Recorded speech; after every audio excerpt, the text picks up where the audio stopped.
ప్రపంచ యాత్రికుడు అన్వేష్ పైన కేసు నమోదైన విషయం తెలిసిందే. కానిస్టేబుల్ నవీన్ అనేటువంటి వ్యక్తి ఇచ్చినటువంటి ఫిర్యాదుతో సైబరాబాద్లో సైబర్ క్రైమ్ పోలీసులు అన్వేష్ పైన పోలీస్ సెక్షన్ల కింద కేసు నమోదు చేశారు. అయితే ఈ వీడియోలో అన్వేష్ పైన అసలు కేసు ఎందుకు నమోదైంది, దాని వెనకాల కారణాలు ఏంటి, ఏ సెక్షన్ల కింద కేసు నమోదు చేశారు, ఆ సెక్షన్ల యొక్క వర్తన ఏదేంటి, అంటే వాటి యొక్క పనిష్మెంట్లు ఎలా ఉండబోతున్నాయి, అసలు ఏం జరగబోతోంది, వీటన్నిటికి సంబంధించి ఈ వీడియోలో మాట్లాడుకుందాం. హాయ్ ఫ్రెండ్స్, నేను Ratna Kumar. Welcome to my channel Ratna view. Yes, Anvesh ప్రపంచ యాత్ర చేస్తూనే ఉన్నాడు. గత కొన్ని సంవత్సరాల నుంచి, ఇప్పటికే ఒక 4 సంవత్సరాల పైనే దాటిపోయింది. ఈ మధ్య కాలంలో అతను చేసేటువంటి ప్రపంచ యాత్రతో పాటు బెట్టింగ్ యాప్స్ పైన ఫైట్ చేస్తూ ఉన్నాడు. ఒక చిన్నపాటి యుద్ధమే జరుగుతోంది. సోషల్ మీడియాలో ఇన్ఫ్లుయెన్సర్ల పేరుతో ఆ ముసుగులో ఉన్నటువంటి వ్యక్తులు ఎవరైతే ఉన్నారో వాళ్ళందరి పేర్లు, వీడియోలతో సహా వాళ్ళు చేసినటువంటి మోసాలకు సంబంధించి, స్కామ్లకు సంబంధించి అనే విషయాలను కూడా బయట పెడుతున్నాడు ఆధారాలతో. మనకు రీసెంట్గానే సీనియర్ ఐపీఎస్ ఆఫీసర్ సజ్జనారు ఆయన కూడా అన్వేష్తో ఒక ఇంటరాక్ట్ అవటం జరిగింది సోషల్ మీడియా వేదికగా. సో ఇవన్నీ కూడా చాలా ఇంట్రెస్టింగ్గా అనిపిస్తున్నటువంటి సందర్భంలోనే ఇప్పుడు ఏకంగా public servants, Telangana DGP Jitender, అలాగే మాజీ CS Shanthakumari, metro MD NVS Reddy, so వీళ్ళందరూ ద్వారా 300 కోట్ల రూపాయల బెట్టింగ్ అనేది జరిగింది. ఆ బెట్టింగ్కు పాల్పడ్డారు వీళ్ళంతా అంటూ ఒక పెద్ద స్టేట్మెంట్లతో కూడినటువంటి ఒక వీడియో చేశాడు. వీడియో అనేది చాలా చర్చనీయాంశంగా మారడంతో పాటు కాంట్రవర్సీగా మారింది.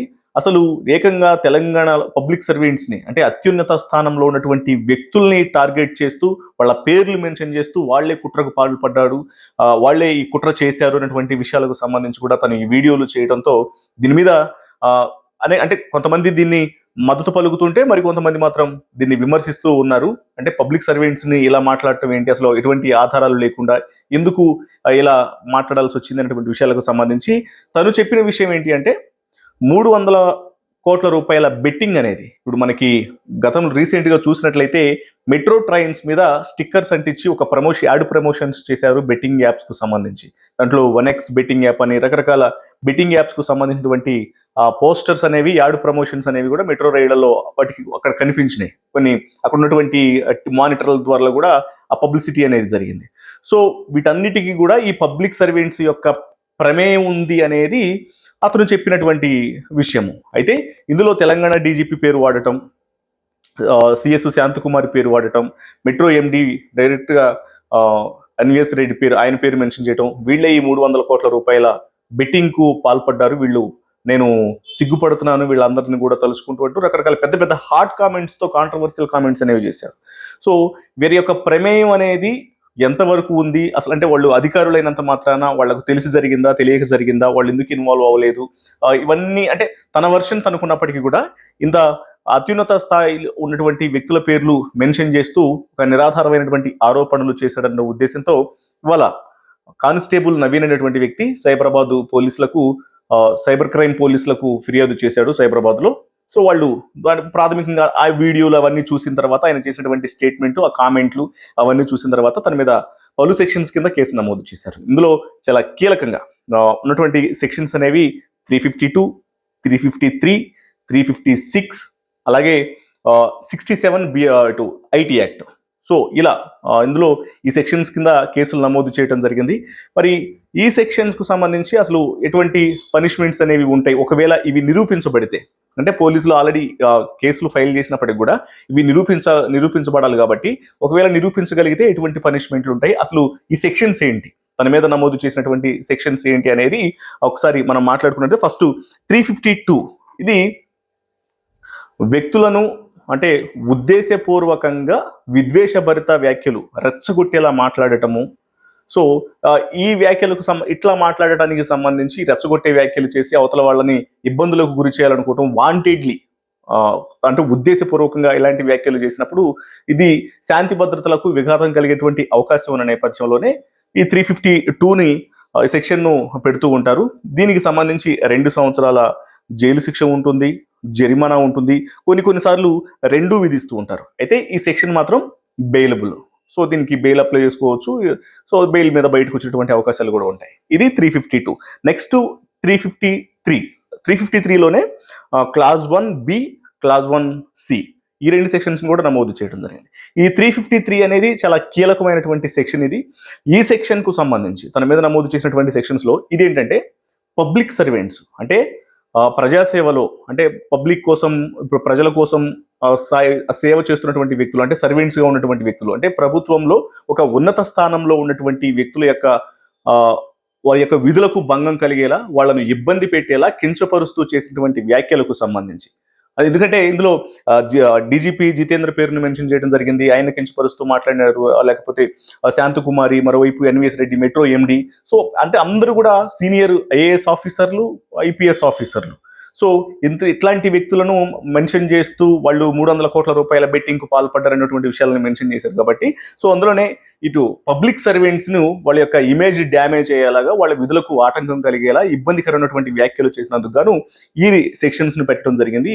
ఈ 353 క్లాజ్ BCలు ఇట్లా ఈ సెక్షన్కు సంబంధించి ఇది నాన్ బెయిలబుల్. ఖచ్చితంగా దీనికి గాను 2 సంవత్సరాల జైలు శిక్ష ఉంటుంది, అలాగే జరిమానా ఉంటుంది. కొన్నిసార్లు 2 కూడా అప్లికేబుల్ అవుతాయి.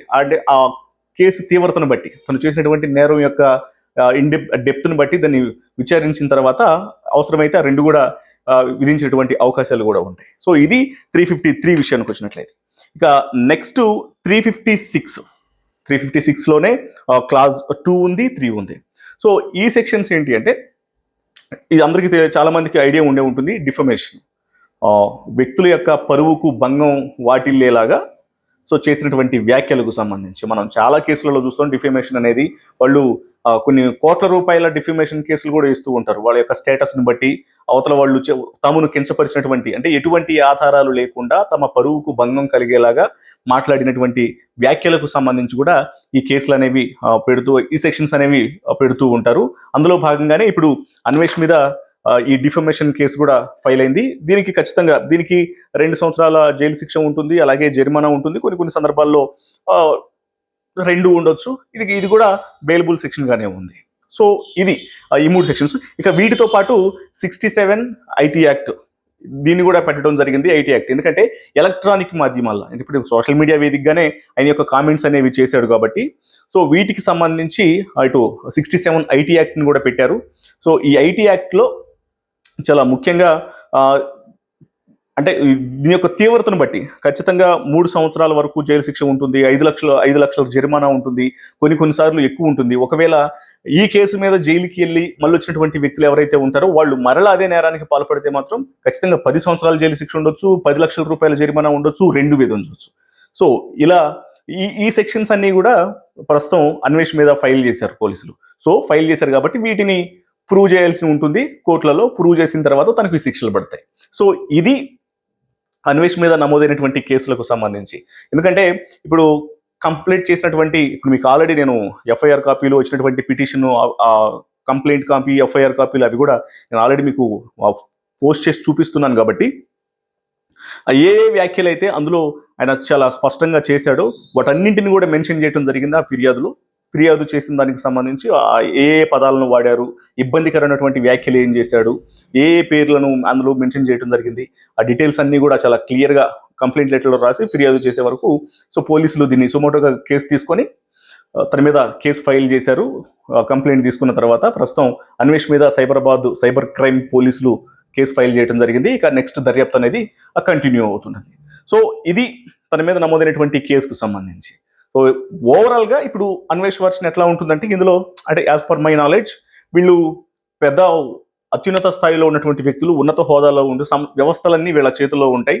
సో ఇప్పుడు ఒక మెట్రో అనేది పబ్లిక్ని క్యారీ చేసుకుంటూ తీసుకెళ్లేటువంటి ఒక ట్రాన్స్పోర్ట్ వెహికల్స్గా ఉన్నప్పుడు పబ్లిక్ ట్రాన్స్పోర్ట్కి సంబంధించినటువంటి వాహనాల ద్వారా అక్కడే ఇవి అంటే చీఫ్ సెక్రటరీ అప్పుడు శాంతకుమార్ గారి ప్రజెంట్ ఇప్పుడు ఆమె మనకు కొత్తగా చీఫ్ సెక్రటరీ చేంజ్ అయ్యారు, కానీ ఆమె చీఫ్ సెక్రటరీగా సిఎస్గా తెలంగాణ సిఎస్గా ఉన్నటువంటి సందర్భంలోనే ఇదంతా జరిగింది. ప్రస్తుతం మెట్రో ఎండి ఎన్వీఎస్ రెడ్డి ఆయన కూడా ఉన్నారు, తెలంగాణ డీజీపీ జితేంద్ర. సో ఇంతలాంటి పెద్ద పెద్ద వ్యక్తులు అందరూ కూడా ప్రధాన అంటే పెద్ద పొజిషన్స్లో ఉన్న వ్యక్తులు మెట్రో లాంటి ఒక పబ్లిక్ ట్రాన్స్పోర్ట్ వెహికల్స్లో ఇట్లా ఈ బెట్టింగ్ యాప్స్ను ప్రమోట్ చేసేలాగా వీటన్నిటిని కూడా ఇవన్నీ ప్రమోషన్స్ జరుగుతుంటే ఎందుకు చూడలేదు, చూసి వాటిని వెంటనే దాన్ని అరికట్టాల్సి ఉంది, దాన్ని వాళ్ళు ఇండైరెక్ట్గా ప్రోత్సహించారేమో అన్నటువంటి ఆ రకమైనటువంటి విషయాలను లేవనెత్తడంలో భాగంగానే వీళ్ళ పేర్లు మెన్షన్ చేసి ఉంటాడు అనేది మనకు యాజ్ పర్ మనకు అనిపిస్తూ ఉంటుంది. ఏదేమైనప్పటికీ పెద్ద పెద్ద స్థాయిలో ఉన్నటువంటి అధికారుల మీద ఇట్లా నిరాధారమైనటువంటి ఆరోపణలు చేశాడు అనే దానికి సంబంధించి కూడా వారి యొక్క ప్రమేయాన్ని అనేది ఉందా లేదనేది తెలుసుకోకుండా అసలు వాళ్ళ ప్రమేయానికి సంబంధించినటువంటి ఎటువంటి ఆధారాలు లేకుండా ఇటువంటి కామెంట్స్ చేయడం అనేది కరెక్ట్ కాదు. కాబట్టి దీనికి సంబంధించి పోలీసులు కేసు నమోదు చేసి ప్రస్తుతం దాన్ని దర్యాప్తు చేస్తూ ఉన్నారు. ఈ వీడియో మీద మీ యొక్క అభిప్రాయం అనేది కామెంట్స్ రూపంలో తెలియజేయండి. Thank you so much.